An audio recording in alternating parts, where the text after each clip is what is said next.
जनाब सिकंदर आयात खान शेरपा जनाब सिकंदर आयात खान शेरपा जिंदाबाद।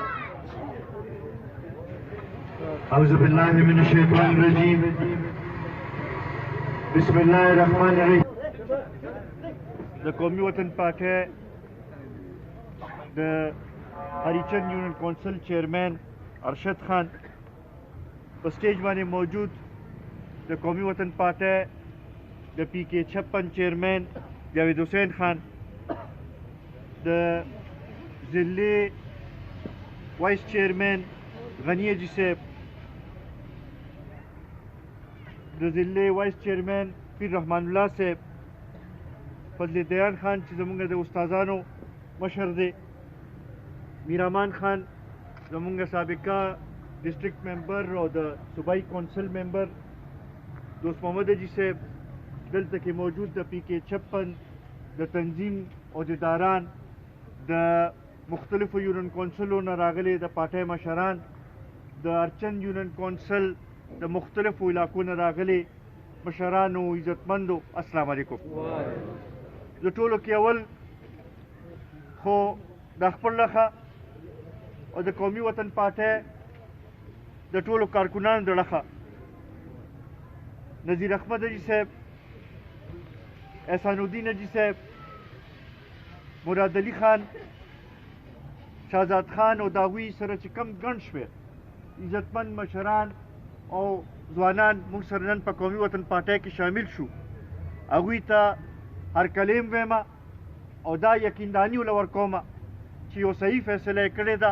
انشاءالله یو ځای به د پښتون قام د ترقۍ د سوکالۍ لپاره یو ځای به جدوجهد به کوو به او انشاءالله دا کام به د ترقۍ په لار روانوو عزتمندو زه ستاسو ټولو هم ډېر زیات مشکور یم چې ډېر په لنډ تنګ وخت کې تاسو دې پروګرام کې را شریک شوی او یو ډېر ښه کامیاب پروګرام د ډېرې مودې پسته په ارچند یونین کونسل کې وشو په دې باندې زه تاسو ته مبارکي راکوم او د تنظیم له او ټولو ملګرو له مبارکي ورکوم عزتمندو ما نه مخکې ملګرو خبرې وکړې که موږ وګورو نو په ټول پاکستان کې د تحریک انصاف 3 کاله برابر شو او بیا خصوصا زمونږ صوبې کې 8 کاله برابر شو دوی د قوم سره ډېرې وعدې کړې وې او ډېرې دعوې کړې وې د نوي پاکستان جوړولو خبره یې کړې وه د 1 کروڑ نوکرو ورکولو خبره یې کړې وه د 50 لکه کورونو جوړولو خبره یې کړې وه د مدینه ریاست قائم کولو خبره یې کړې وه د احتساب کولو خبره یې کړې وه خو نن که موږ وګورو موږ ته دا نه ښکاري چې د هغې یوې خبرې باندې عمل شوي که موږ وګورو نو په دې 3 کاله کې هرې خبرې نه دوی خپل رستو شوي دي او یو خبرې باندې هم هغه شانتې عمل نه دی کړی چې موږ دا ووایو چې یاره داسې بنیادي کار یې کړی چې دې سره د عوامو مسله به حل کېږي که ستاسو خیالي دوی به یو خبره کوله چې یاره دا سونامي ده او دا سونامي به موږ راولو یاد دي راته که نه سونامي صحیح سونامي تبی وي او که نه طوفاني نو که وګورئ دغه یو خبره صرف کړې ده چې د ګرانۍ طوفان یې راوستلی دی د بېروزګارۍ طوفان یې راوستلی دی د غربت طوفان یې راوستلی دی صرف دغه یو خبرې باندې عمل شوی دی نور یو خبرې باندې عمل نه شوی عجیبه خبره دا ده یو خو په دې نه پوهېږو چې دا وزیران صاحبان یې څه وایي او څه کوي چې د خزانې وزیر راپاسي وایي چې یاره دا ګراني د IMF د وجې نه راغلې ده وزیر اعلی چې راپاسي وایي چې دا تیرو حکمرانانو د وجې نه راغلې ده او وزیر اعظم چې راپاسې وي نه د کرونا د وجې نه راغلې ده مونږ خو په دې پوه نه شو کرونا خو ټولې دنیا کې وه بیا د ټولې دنیا نه زیاته ګراني دلته کې څنګه راغله ځکه چې که مونږ وګورو زمونږ په دې خطې کې ټولو کې زیاته ګراني زمونږ په دې ملک کې ده بیا چې وګورو نو پکې دا هم وایي چې یاره مونږ کمیشن جوړ کړو او کمیټې هم جوړې کړې او د دې معلومات کوو چې دا ګراني ولې راغلې ده او دا ولې نه کنټرول کېږي دا مو سره وایي چې یاره ګبراویږئ مه حالات به زر ټیک شي مونږ ته دا تپوس کوو چې 3 کاله خو تیر شو کله به دا حالات ټیکېږي 3 کاله ستاسو کارکردګي چېرته لاړه 3 کاله پس ته مونږ آیا دا حق نه لرو چې دا تپوس وکړو چې تېرو حکمرانو که غلطۍ کړي که څه کړي هغه خو په خپل ځای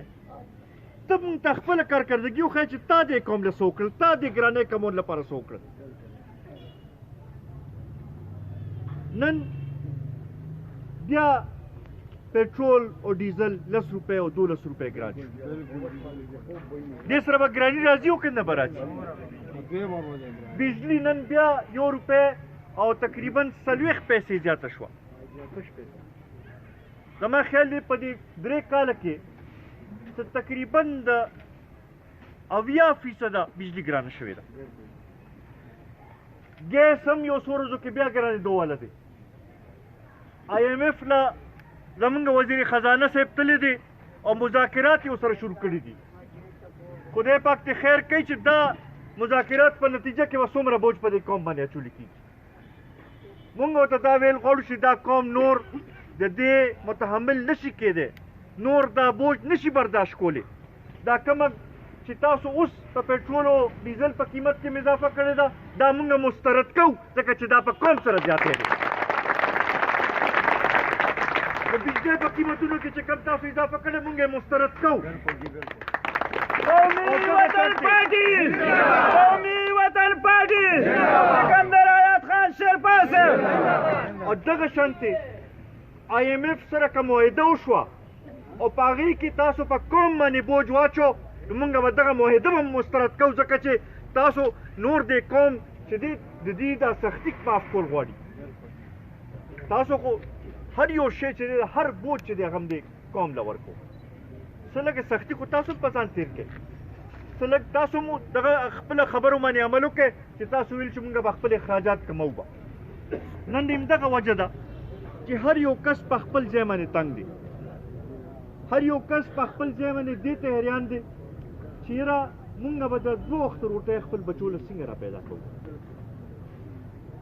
غوړي ګران شو نن بیا پای کې اضافه شوې ده اوړه 1500 کروڑه نه زیات شو چینو قیمت خپل ځای ته کم ځای ته چې ورسېدو دوایانو قیمتونه کم ځای ته ورسېدل دا به د کم ځای نه پوره کېږي د خلکو آمدنه مغه ځای کې دی اخراجات او دا کمې دغه ټیکسونه او کم دغه چې تاسو لګوئ دا روزانه په روزانه هغې کې اضافه کېږي لګیا آخر دا خلک په کم ځای ته ځي د دې جواب دې موږ له دا تحریک انصاف والا راکړي موږ اوس هم نه پوهېږو بعضې خلک اوس هم پکې لا وایي چې یاره وایي چې نه خیر د دې ښه دی او دا ارد ګرد خلک یې ټیک نه دي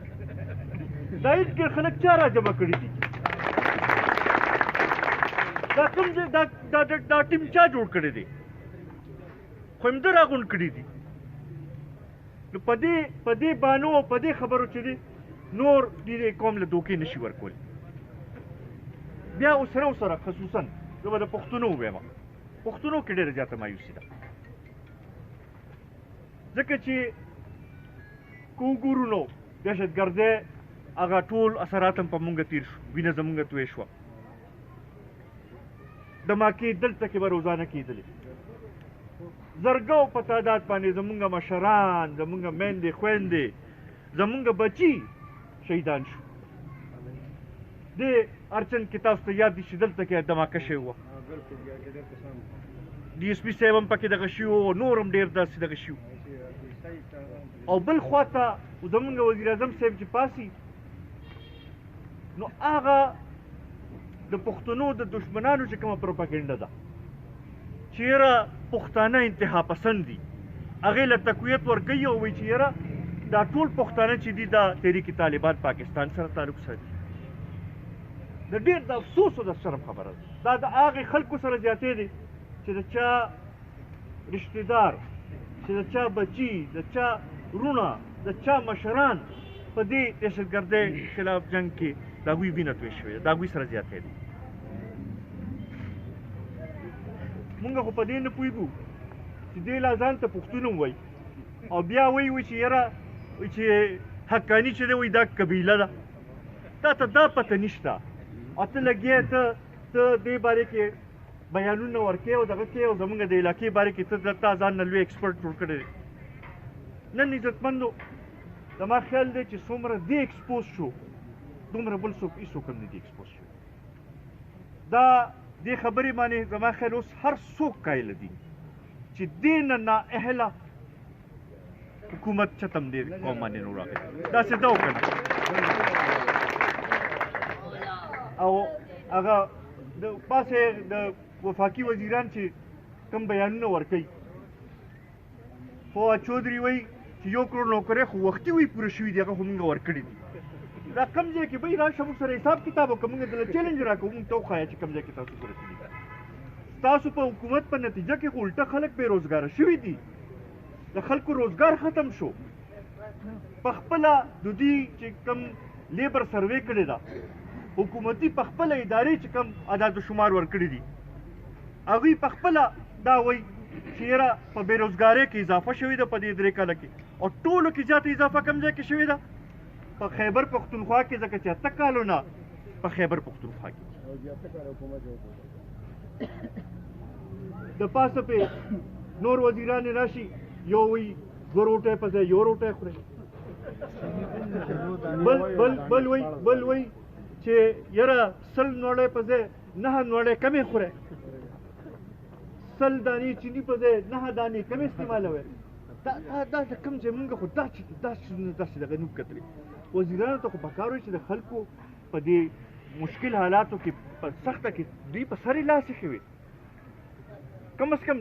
لږ د دې ترجماني خو یې کړې وي خو چونکې دوی سلیکټډ دي دوی راغلي د عوامو په ووټ نه دي دوی پروام چې د دغه عوامو طرف ته ځکه نه ده نو هغه چې دوی په خپله دنیا کې ناست دي او نوې ساینسي دغه ورکوي چې یاره بیانات چې په دې سره به دا مسله حل شي او دې سره به دا مسله حل شي هغه پخوانی وزیر اعلی چې دی اوس هم په هغه مودې باندې دی